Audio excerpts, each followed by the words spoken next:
আচ্ছা ম্যাডাম, আগেও একবার আপনি ব্রহ্ম মুহূর্ততে পুজো করার ব্যাপারে ভিডিও বানিয়েছিলেন, যেটাতে অনেক মানুষের অনেক প্রশ্ন রয়ে গেছিল।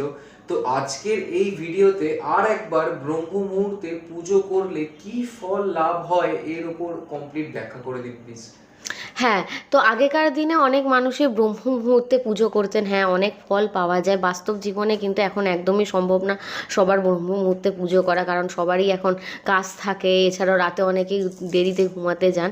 তো সেই সম্বন্ধেই আজকে আমি ভিডিওতে বলবো। সম্ভব হলে করবেন, না সম্ভব হলে করবেন না।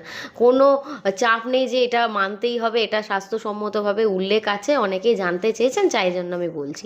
তো প্রথমেই বলে রাখি ব্রহ্ম মুহূর্তটা কী। ব্রহ্ম মুহূর্ত হলো ভোরের সময়, সূর্যোদয়ের 1 ঘন্টা 36 মিনিট আগে, মানে অর্থাৎ প্রায় ভোর 3:30 থেকে 5:30টার মধ্যে যে সময়টা হয় সেটাকেই ব্রহ্ম মুহূর্ত বলা হয়।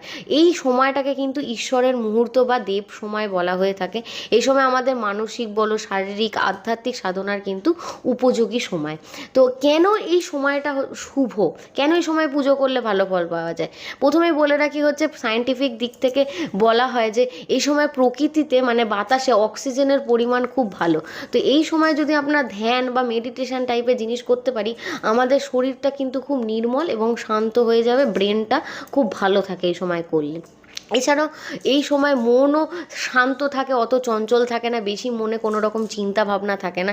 তাই জপ বা ধ্যান করার জন্য এই সময়টাকে খুবই ফলদায়ক বলা হয়।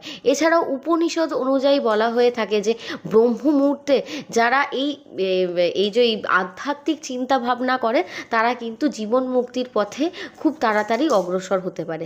তো এই সময় পুজো বা জপ করলে কি ফল লাভ হয়ে থাকে, প্রথমেই বলি নাম জপ বা মন্ত্র জপ এই সময় করলে 10 গুণ বেশি ফলদায়ক, এটা উপনিষদেও লেখা আছে। এছাড়াও এই সময় পূজা আরতি করলে দেবতারা খুব তাড়াতাড়ি প্রসন্ন হন। গীতা পাঠ বলুন বা ধর্মগ্রন্থ পাঠ করলে কিন্তু আমাদের স্মরণ শক্তি এবং জ্ঞান বৃদ্ধি হয়ে থাকে।